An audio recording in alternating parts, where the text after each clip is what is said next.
পুজো করতে গিয়ে। ইতিমধ্যে সবাই মেকআপ করা শুরু করে দিয়েছিল ড্রেস আপ করে, আর আমি তখনও ভাবছিলাম এই গরমে কী করে রেডি হব। এরপর আমিও সবার দেখা দেখি একটু স্টেপগুলোকে মনে করে নিচ্ছিলাম। গুরুদেব রবীন্দ্রনাথ ঠাকুরের জন্মদিনে আমরা এটাই পারফর্ম করেছিলাম রামপুরহাটে। তো সেইটার এটার মাঝখানে বেশি সময় ছিল না বলে ম্যাম আমাদেরকে এটাই ওখানে করতে বলেছিল সাঁইথিয়াতে। তো মাঝখানে খুব বেশি প্র্যাকটিস হয়নি, যেহেতু আমরা স্টেজে একবার করেছি, তো সেই জন্য আমাদের মনে ছিল, কিন্তু তাও একবার করে নেওয়া তো উচিত, তাই আমরা একটু দেখে নিচ্ছিলাম।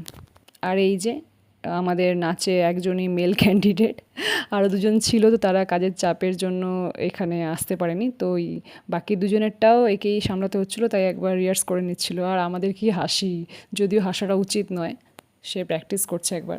তারই মধ্যে আপনাদের সঙ্গে একটু শেয়ার করে নিই যে বাইরেটা কেমন লাগছিল। জমজমাট হতে শুরু করেছিল, আর এরই মধ্যে সবাই রেডি। গ্রিন রুম বলতে দুটো রুম দেওয়া হয়েছিল এরকম টাইপের। তো ব্যবস্থা ভালোই ছিল, তবে এতটা গরম হবে সেটা হয়তো ম্যানেজমেন্টও বুঝতে পারেনি, না হলে হয়তো আরও অনেক কটা ফ্যান দেওয়া হতো এই রুম দুটিতে। আমরা নিজেরা নাচ করলেও আমাদেরও তো দেখতে ইচ্ছে করে অন্যদের নাচ, কিন্তু সেইটা আর হয়ে ওঠে না। পরে হবে নাকি তা দেখা যাক।